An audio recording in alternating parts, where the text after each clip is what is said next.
Good morning, my brothers and sisters, and thank you for watching video 7 of the Heart to Soul Inspirational Series. And today we're going to just briefly reflect on how does one get started in prayer. It's an interesting topic because there's a lot written about it, and prayer is a gift. It's like a young couple falling in love for the first time. Their friends arrange a blind date.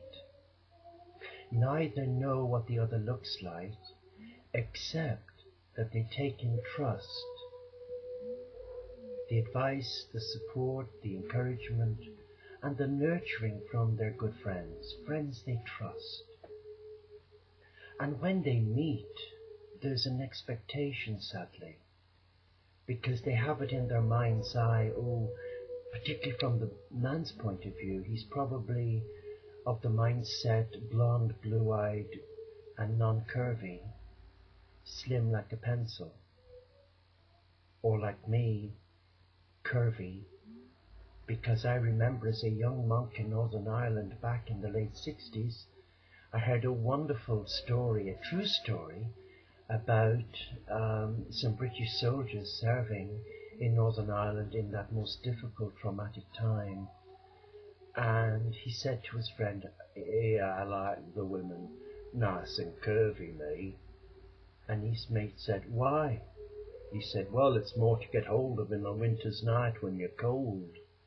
Sorry about that flippant remark, but coming back to how does one get started in prayer? Very simply, like the love affair, you take it in trust. But the trust is a relationship of love. And getting started is simple. And I'm going to share with you something that I have used for some time, and I passed it on to the many beautiful clients and students that Magdalena guided to my heart. And it's called ACTS, A-C-T-S. And what does that mean?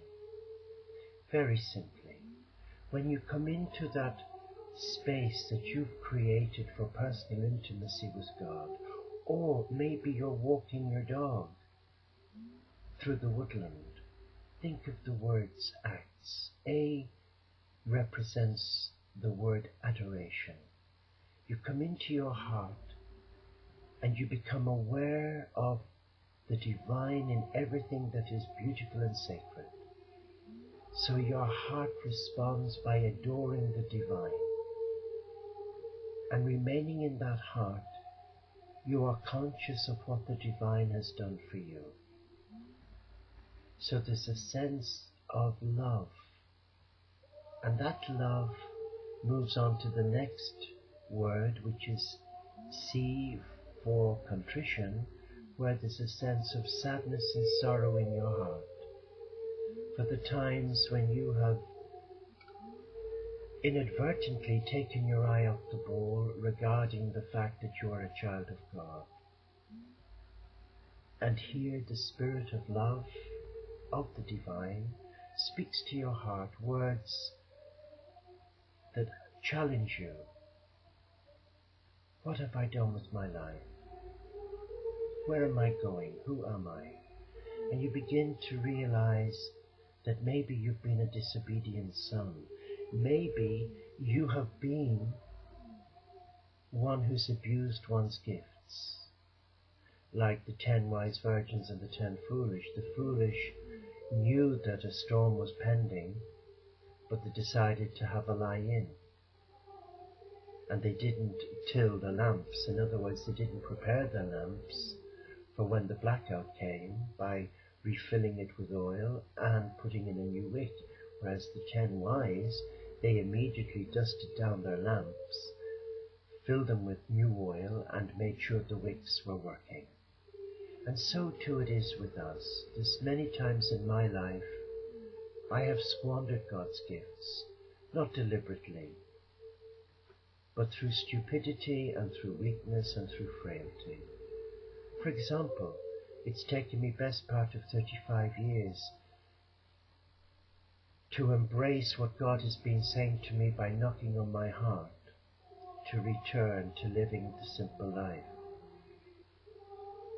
Yeah, and it took 6 months of being temporarily paralyzed by a virus that I contracted in Egypt doing God's work. But God had a plan. The third word is T, representing thanksgiving. We become aware of what the divine has done for us, and our heart is inspired to give thanks, to demonstrate gratitude, to demonstrate our love in recognition for that selfless love. And the fourth word is S for supplication. We present ourselves to the Beloved in our quiet space,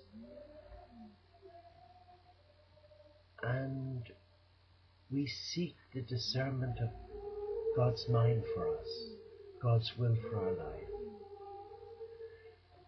And also the S can represent surrender. It means surrender the mind, the ego that has caused that separation from that divine truth. And in that surrender comes an inner peace. It's like an end of a long struggle, a time of being in a desert where there's no water, where there's a perpetual thirst. There's been a longing, a soul longing, much deeper, and words cannot describe or define that spiritual longing and hunger, because it's different for all of us. But in my case, my soul was thirsting, and as the psalm said, my soul is thirsting for you, my God. And yes, it was, but my head denied me the opportunities of going back into my heart, trusting my heart. So the word S is not only surrender, but supplication. You come before the divine and you offer yourself in divine service by living and leading a simple life. Not as an enclosed monk or nun, but if that is what God is asking of you and you agree, then go for it.